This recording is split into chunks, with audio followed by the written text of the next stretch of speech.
go. What? Uh-oh. You're muted, Mo. You're muted. Okay, there it is. Well, now, what I was about to say, when I was miming, if you couldn't read my lips, now we're going to cross the water here and go to the Bay Area and bring on David Wilson. Okay, David, hello and welcome. Hi. Hello, Angora poets. Wonderful to see you all. I'm going to do a trio of love poems. Young Desire. The very young lady fires me up. Such a relationship could be hard, but I can't get beyond the desire. Well, that's putting it out there straight ahead. All right. Number two, Here's one for the value of desire yeah, in itself, in such a Puritan atmosphere that's pervading the culture. Thank you. so and then from there we have a communique. You do not say anything as you walk by. I do not say hi, afraid to smile at you. Your eyes want me to. Trying to pretend that I am not there. Trying to pretend that I do not care. But how could that be true? We have got to talk. We have got to take another walk. Now, before it is too late, we have got to communicate. Stop these games of distance. Break down our resistance. This friendship that might be so good. If only we could, if only we would.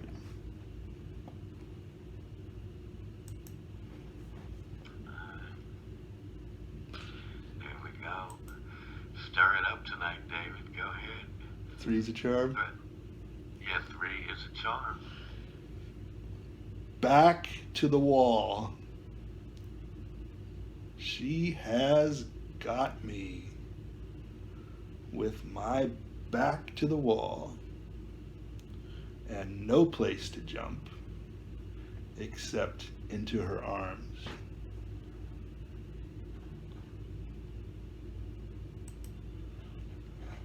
Well, there you go.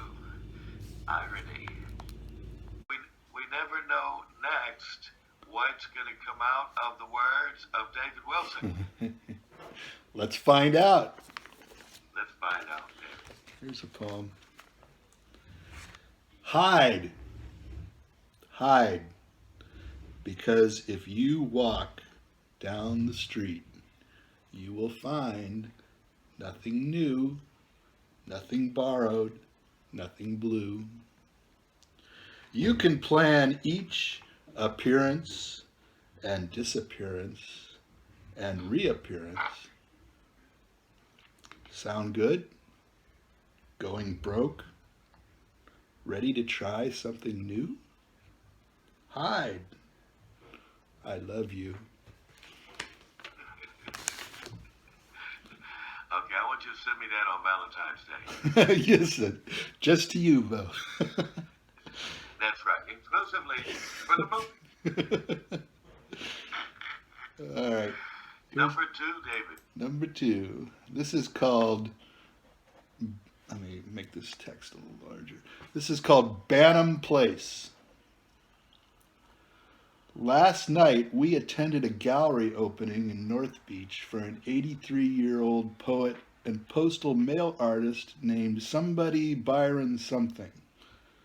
A retrospective of his work deep with the richness of artistic and literary traditions of 20th century psychedelic mind maps, and to hell with the government space controllers.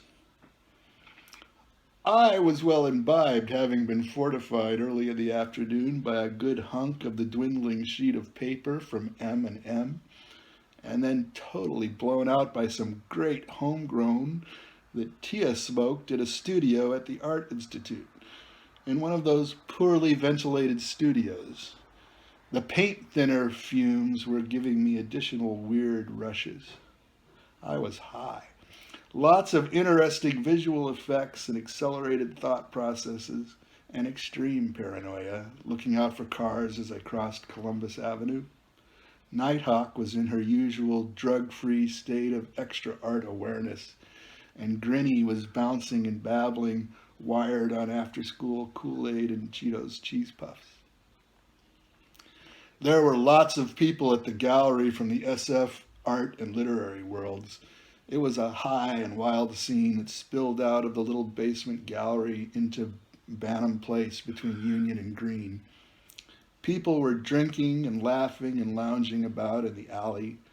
Beatnik and North Beach poets read specially written works in homage to somebody Byron something. The crowd swelled and I was outside in the alley listening in. Jack Michelin began to read in his brash, assured voice, and I heard another gruff and familiar voice directly behind me shout out, "The asshole is reading his poem." I turned around and Gregory Corso was standing there holding a tall can of Budweiser, unconcealed by a crumpled paper bag. He stared at me through his bitter eyes and said, "Do you know what they did to me? They took away my son." I said with empathy, "I'm sorry that happened to you." He said, "Bah," and took a log pull from his beer and wheeled off across the alley, while Jack Michelin kept barking his verse from deep in the gallery well. Noise and mayhem and drinking and smoking continued into the night. The party subsided when the fog came rolling in and the crowd dissipated away in the strands of fog. When we got home, Nighthawk said she thought it strange that the Beat era was 30 years before, and these people were still here. She said she did not see any sense of contemporary art in San Francisco by our generation, and the city was past its peak as a creative center. Whatever the Beats may have produced in their time, she proclaimed, now they are just a bunch of drunks hanging out in alleys. I disagreed, saying that art remains timeless and that people often did their best work in their later years, work done with the wisdom of experience rather than the idealistic exuberance of youth. Nighthawk said I did not understand what she meant, and that I was more interested in the past than she was, more interested in history and the continuum of art and literature. She said she could not feel any sense of contemporary creativity in the city and railed, "The Art Institute is full of 18-year-old rich kids, not the great artists of the 40s and 50s. Where could you go to find the cutting edge now? To LA? To New York?" I said I did not think that geography was that important anymore, that we were truly living in a global society with satellites, computers, and high-speed transportation bringing everything closer together at ever-accelerating rates. Maybe that lack of a unified school of art resulted from many different visions and too much information coming together all at once, changing so fast that nobody could get a fix on what the current scene might be because it was endless scenes. The center of the art world being wherever you do your work and those friends who help you along the way. Nothing to be done but produce your own visions and present them as accurately and honestly as you can.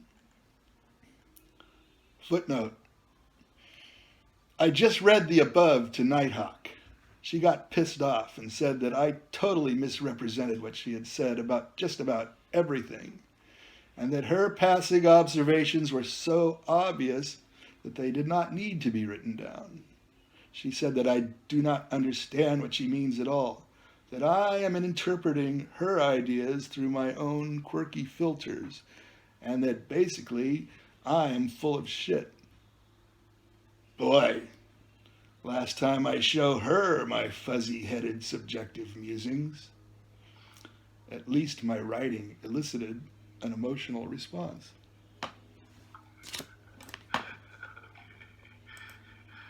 Now, let that be a lesson to you. I haven't learned my lesson yet.